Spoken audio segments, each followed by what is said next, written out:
আসসালামু আলাইকুম। আজকে আমি কাঁচামরিচের আচার বানাবো। এগুলো হলো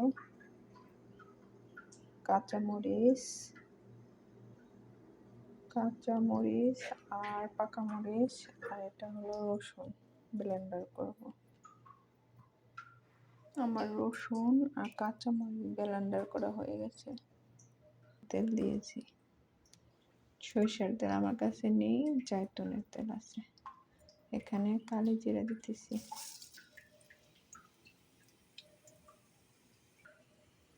এটা হলো জিরা পাউডার,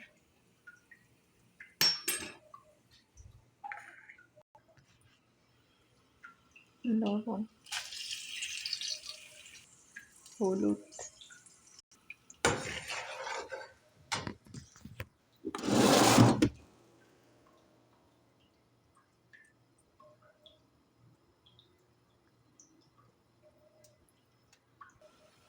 মরিচগুলো এটার ভিতরে দিয়ে দিয়েছি। এখন এটাকে ভাজা ভাজা করব।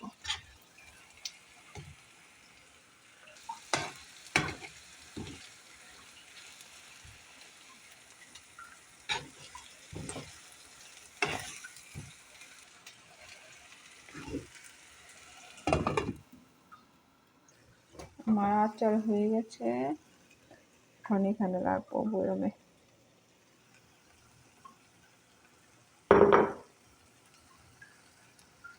আমার আচার রেডি, বয়মে রেখেছি।